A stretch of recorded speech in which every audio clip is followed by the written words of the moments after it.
السلام علیکم سامعین، کیسے ہیں آپ سب؟ آج میں آپ کو نمرہ احمد کے نئے ناول مالا کے پہلے حصے لاہور کی سٹوری سناؤں گی۔ تو چلیے شروع کر۔ بس ایک کار کریش، کسی مرض کی تشخیص، ایک غیر متوقع فون کال، کوئی نیا دریافت شدہ عشق یا ایک ٹوٹا ہوا دل۔ بس اتنی سی دیر لگتی ہے ہمیں ایک بالکل مختلف انسان بننے میں۔ کتنی خوبصورتی سے نزاکت بھری ہے ہمارے اندر کہ یہ سب چیزیں بس ایک پل میں بدل ڈالتی ہیں اس حقیقت کو کہ ہم کون ہیں۔ تاریخ تھی 5 اپریل، شہر تھا اسلام آباد کا اور وقت تھا صبح 8 بجے کا۔ ہماری کہانی ایک غیر متوقع فون کال سے شروع ہوتی ہے جو اس صبح کیف جمال کو موصول ہوئی تھی۔ کیف ان دنوں ہر بے روزگار اور ناکام انٹرپرینیئر کی طرح دن چڑھے سویا کرتا تھا اور دوپہر سے فجر تک کام کی تلاش میں لیپ ٹاپ کے سامنے بیٹھا کرتا تھا۔ اس وقت بھی وہ گہری نیند میں تھا جب گھنٹی بجی۔ اس نے سوئے ہوئے دماغ کے ساتھ فون کان سے لگایا۔ نمبر غیر شناسا تھا اور آواز خشک۔ کوئی ادھیڑ عمر مرد تھا جو اسے بتا رہا تھا کہ اس کا باس جو حال ہی میں برطانیہ سے آیا ہے اس سے ملنا چاہتا ہے۔ اس کے پاس کیف کے لیے ایک جاب آفر ہے۔ کون ہیں آپ کے باس؟ وہ جمائی روکتے ہوئے اٹھ بیٹھا، آنکھیں مسلی، وقت دیکھا۔ ماہر فرید۔ مگر میں کسی ماہر فرید کو نہیں جانتا۔ جان جاؤ گے۔ ادھیڑ عمر آدمی نے کال کاٹ دی۔ قریباً 1.5 گھنٹے بعد کیف اوبر میں سوار اس لوکیشن کی طرف جا رہا تھا جو اس نامعلوم شخص نے بھیجی تھی۔ راستے میں اس نے گوگل کا سہارا لے کر ماہر فرید کو کھوجنا چاہا۔ ویسے تو بہت سے لوگ تھے اس نام کے، لیکن انگلینڈ سے تعلق رکھنے والا ماہر فرید اسے ایک ہی ملا۔ اس کا کوئی سوشل میڈیا اکاؤنٹ نہیں تھا، بس ایک فیس بک اور گروپ پہ اس کا تذکرہ نظر آیا جو کہ اس کی کاؤنٹی کے چند رہائشیوں کے کمنٹس کی شکل میں تھا۔ کیف دلچسپی سے پڑھے گیا۔ معلوم ہوتا تھا کہ ماہر فرید کسی معروف کاروباری شخصیت کا بیٹا تھا اور اس کو کوئی ذہنی عارضہ لاحق تھا۔ چند برس قبل اس کے اپنے ماں باپ نے اسے ذہنی امراض کے ایک انسٹیٹیوشن میں داخل کروا دیا تھا۔ وہ ایک مدت وہاں زیر علاج رہا تھا۔ یہاں تک پڑھ کے کیف کا دل عجیب سا ہونے لگا، لیکن اگلی معلومات زیادہ چونکا دینے والی تھی۔ کسی نے گوسپ کے انداز میں لکھا تھا کہ جن دنوں ماہر زیر علاج تھا اس کے باپ نے ماہر کو اپنی جائیداد سے بے دخل کرنے کا اعلان کر دیا تھا اور وہ سب کچھ اپنی بیٹی کے نام چھوڑنا چاہتے تھے۔ ابھی وصیت کو قانونی شکل نہیں دی گئی تھی جب ایک کار کریش میں اس کے والد کا انتقال ہو گیا۔ ان کی وفات کے بعد ماہر کی ماں اور بہن ملک چھوڑ کر چلے گئے اور نہ جانے کیسے، لیکن ماہر فرید کے ڈاکٹرز نے اسے کلیئر قرار دے کر ڈسچارج کر دیا۔ یوں وہ واپس اپنے گھر آ گیا اور یقیناً اب وہ اپنے ماں باپ کے تمام اثاثوں کا مالک تھا۔ یہ خبر 2 برس پرانی تھی۔ کیف نے مزید سرچ کرنا چاہا، اس کے علاوہ انٹرنیٹ پر اس شخص کا کوئی نام و نشان نہ تھا۔ ہوٹل آ چکا تھا، یہیں ملاقات طے کی گئی تھی۔ ایک لمحے کے لیے کیف جمال کا دل چاہا کہ وہ واپس پلٹ جائے، لیکن کیا معلوم یہ کوئی اور ماہر فرید ہو۔ ایک دفعہ ملنے میں کیا حرج ہے۔ چند منٹ بعد وہ لفٹ میں سوار تھا جو اسے 4تھے فلور کی طرف لے کر جا رہی تھی۔ شاید مجھے بہتر جھلگے میں آنا چاہیے تھا، لفٹ کے قد آور آئینے میں اپنے عکس کو دیکھتے ہوئے اس نے سوچا۔ کیف ایک خوش شکل نوجوان تھا، البتہ اس کا حلیہ بے پرواہ سا تھا۔ ماتھے پہ بکھرے بال، بڑھی ہوئی شیو، جینس کے نیچے سفید جوگرز جو مٹیالے ہو چکے تھے، پوری آستین کی چیک والی شرٹ جس کے بٹن کھلے تھے اور نیچے پہنی سفید شرٹ جھلکتی تھی۔ اس نے بالوں میں ہاتھ پھیر کے انہیں درست کرنا چاہا، لیکن کوئی فائدہ نہ تھا۔ 4تھے فلور پہ وہ لفٹ سے نکلا تو سامنے مرمری راہداری تھی۔ فاصلے فاصلے پہ کمروں کے دروازے تھے۔ کیف نے گردن اٹھا کے ہوٹل کی شان و شوکت کو دیکھا۔ یہاں رہائش پذیر انسان کو اس سے کیا کام ہو سکتا تھا؟ کیف جمال ایک ناکام انٹرپرینر ہونے کے علاوہ ایک ایونٹ فوٹوگرافر بھی تھا، جس کو لوگ عموماً انسٹاگرام یا فیس بک کے ذریعے ہائر کیا کرتے تھے۔ اس جیسے اس شہر میں سینکڑوں دوسرے فوٹوگرافرز بھی تھے، پھر ماہر فرید نے اسے ہی کیوں بلایا؟ کمرے کا دروازہ ایک ادھیڑ عمر شخص نے کھولا۔ وہ بادامی رنگ کے سوٹ میں ملبوس تھا اور اس کے بال اتنے سفید تھے کہ سلور لگتے تھے۔ اس نے اسپاٹ تاثرات کے ساتھ سر سے پیر تک کیف کا جائزہ لیا، پھر خوش آمدید کہہ کے راستہ چھوڑ دیا۔ وہ آواز سے پہچان گیا، یہ وہی شخص تھا جس نے اسے کال کی تھی، ماہر فرید کا مینیجر۔ کیف تیز ہوتی دھڑکن کے ساتھ اندر داخل ہوا۔ سویٹ کافی وسیع اور شاندار تھا، سارے میں لیونڈر اور موتیے کی خوشبو۔ دیوار گیر کھڑکی کے پردے ہٹے ہوئے تھے اور باہر پھیلی روشنی صبح دکھائی دیتی تھی۔ کے آگے رکھے ہوئے صوفے پہ ایک آدمی ٹانگ پہ ٹانگ جمائے بیٹھا تھا۔ وہ مسکراتے ہوئے کیف کو اندر آتے دیکھ رہا تھا۔ وہ ایک بازو صوفے کی پشت پر پھیلائے ہوئے تھا۔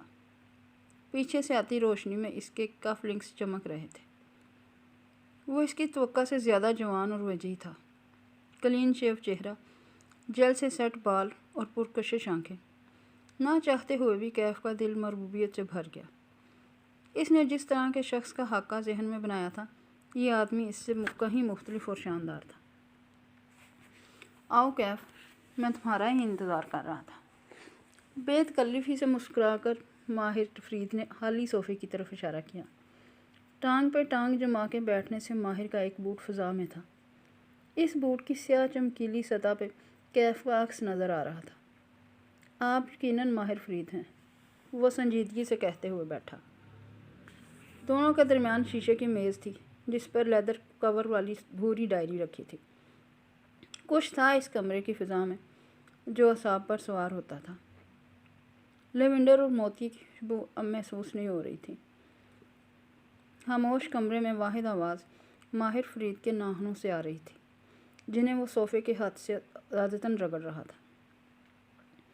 کیف نے فیصلہ کر لیا تھا کہ وہ اس شخص کی امارت اور وجاہت کے روب میں نہیں آئے گا۔ کھنگار کے پوچھا، آپ مجھ سے کس سلسلے میں ملنا چاہتے تھے؟ تمہیں کیا لگتا ہے میں تم سے کیوں ملنا چاہتا تھا؟ وہ اس کی آنکھوں میں جھانک کے پوچھنے لگا۔ میں ایک فوٹوگرافر ہوں اور لوگ مجھے فوٹوگرافی کے لیے ہی بلاتے ہیں، اس نے سادگی سے جواب دیا۔ ماہر نے صوفے کی پشت سے بازو ہٹایا اور دونوں ہاتھ باہم پھنسا لیے۔ نظریں ہنوز اس کی آنکھوں پہ جمی تھی۔ صرف فوٹوگرافر؟ اوہ نو، اس نے دائیں سے بائیں گردن ہلائی۔ تم ایک انٹرپرینور بھی ہو، ناکام انٹرپرینور۔ تم نے اپنا بزنس شروع کیا تھا، بلکہ ایک نہیں، تم نے بہت سے کام شروع کر کے چھوڑے ہیں، بہت سی نوکریاں بھی کی ہیں۔ کیف نے چونک کے اسے دیکھا، پھر مینیجر کو۔ یہ بات غیر متوقع تھی۔ اس کے ابرو کٹھے ہوئے۔ آپ میرے بارے میں اتنا کچھ کیسے جانتے ہیں؟ زیادہ نہیں جانتا۔ ماہر پیچھے کو ہوا اور کندھے بے پرواہی سے اچکائے۔ ناخن پھر سے صوفے کے ہاتھ سے رگڑنے لگا۔ بس اتنا معلوم ہے، تمہارا آخری کاروبار نہ صرف ناکام ہوا ہے، بلکہ اس نے تمہیں بہت سے قرضوں میں ڈبو دیا ہے۔ اب حال یہ ہے تمہارا کیف کہ جن لوگوں کے پیسے تم نے ڈبوئے تھے، وہ تمہاری جان کو آئے ہوئے ہیں۔ ان میں سے ایک تمہاری بہن کا شوہر بھی ہے۔ تمہاری فیملی لائف اس بات سے کتنی متاثر ہو رہی ہوگی، میں سمجھ سکتا ہوں۔ کیف کے ماتھے پر شکن پڑی، جسم کے سارے اعضاب تن گئے۔ آپ لوگ مجھ سے کیا چاہتے ہیں؟ اس نے باری باری ان دونوں کو دیکھا۔ میں تمہاری مدد کرنا چاہتا ہوں۔ ماہر فرید اس کی آنکھوں میں جھانک کے مسکرایا۔ اسے انٹرنیٹ پہ پڑی باتیں یاد آئیں۔ کیا یہ کسی سائیکوپیتھ کی آنکھیں تھیں؟ کیسے؟ وہ پوچھنا چاہتا تھا کیوں، لیکن منہ سے کیسے پھسل گیا۔ کیا وہ مدد کے لیے اتنا بےتاب تھا؟ میرے پاس تمہارے لیے ایک جاب ہے۔ کیف کے اندر کسی نے سرگوشی کی۔ ابھی بھی وقت ہے، یہاں سے بھاگ جاؤ کیف، ورنہ تم کسی مصیبت میں پھنس جاؤ گے۔ لیکن وہ نہیں بھاگ سکا۔ مجبوریاں نے اس کے قدم زنجیر کر رکھے تھے۔ اسے اس پراسرار شخص کی آفر سننی تھی۔ اگر تم چند ماہ تک میرے لیے کام کرو تو میں تمہارے سارے قرضے بھی اتار دوں گا، اور اگر تم دوبارہ کاروبار کرنا چاہو تو اس کو سیٹ کرنے میں تمہاری مدد بھی کروں گا۔ یہ میرے لیے کچھ مشکل نہیں ہے، اتنا تو تم میرے بارے میں جان چکے ہوگے۔ اس کے لہجے کی ہمدردی بھی کیف کو مصنوعی لگی۔ کچھ ناقابل اعتبار سا تھا اس شخص کے بارے میں۔ مجھے کیا کرنا ہوگا؟ ماہر فرید کے چہرے پہ بھرپور مسکراہٹ آ گئی۔ اس نے ایک گہری سانس باہر کو خارج کی۔ بالآخر اس نے میز پر رکھی بھورے لیدر کور کی ڈائری اٹھائی، 2 انگلیوں سے ڈائری کے اندر سے ایک تصویر نکالی اور سامنے رکھی۔ کیف نے نظریں جھکا کے دیکھا۔ وہ ایک لڑکی کی تصویر تھی، چہرے کا کلوز اپ۔ وہ مسکرا رہی تھی۔ اس کی آنکھیں سبز تھیں اور بھورے بال ڈھیلے جوڑے میں بندھے تھے۔ وہ ایک بے داغ شفاف سا چہرہ تھا۔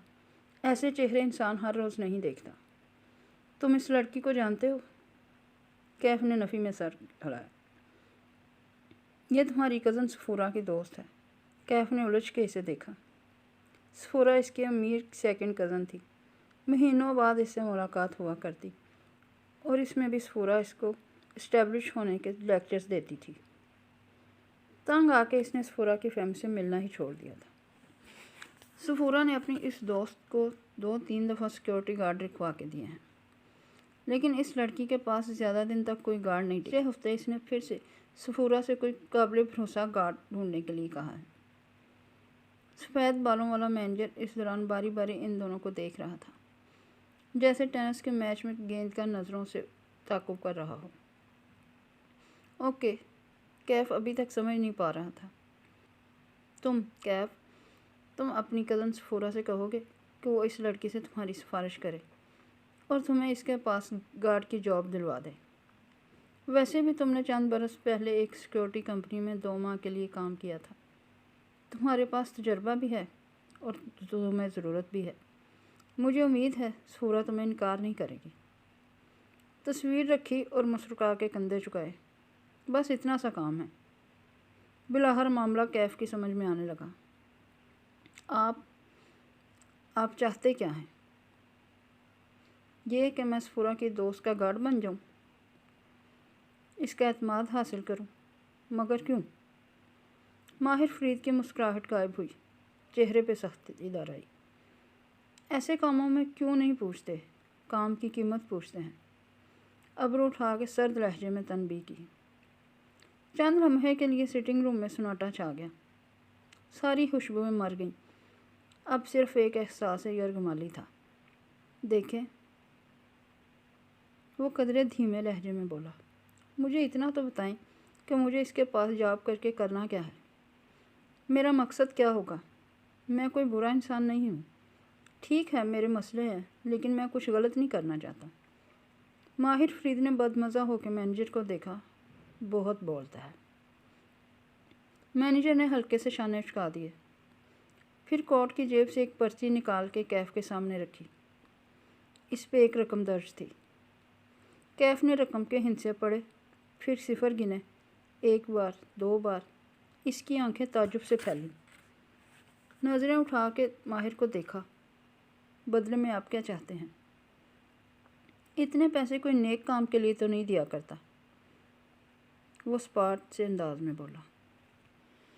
کیف نے پرچی پہ درج رقم دوبارہ پڑھی، پھر سر جھکا دیا، اتنا کہ تھوڑی سینے سے لگنے لگی۔ کسی لڑکی کا گارڈ بننے کا مطلب ہے سائے کی طرح اس کے ساتھ رہنا، اس پہ نظر رکھنا، اس کو نقصان پہنچانا۔ یہ مجھ سے نہیں ہوگا۔ سر ہنوز جھکا ہوا تھا۔ ماہر فرید کچھ دیر اس کے جھکے سر کو گھورتا رہا، پھر وہ اٹھا اور ٹائی کی نوٹ ڈھیلی کی۔ کیف نے چہرہ اٹھا کے اسے دیکھا۔ وہ صوفے کے پیچھے چلا گیا اور کھڑکی کے سامنے چکر کاٹنے لگا، دائیں سے بائیں۔ وہ جیسے کچھ سوچ رہا تھا، پھر قدم روک کے دور بیٹھے کیف کو دیکھا۔ ٹھیک ہے، نہ مانو میری بات، پھر کیا کرو گے؟ اس کی آواز میں نرمی تھی، جیسے سمجھا رہا ہو۔ کاروبار میں نقصان اور قرضوں نے تمہاری سوشل لائف ختم کر کے رکھ لی ہے۔ مرد کا معاشی طور پر اسٹیبلش نہ ہونا اس کی عزت عادی کر دیتا ہے۔ وہ لوگوں سے ملنا چھوڑ دیتا ہے، لاؤنج لیزرڈ بن جاتا ہے، گھر سے نہیں نکلتا، اور نکلتا ہے تو ایسے جوتے پہن کے۔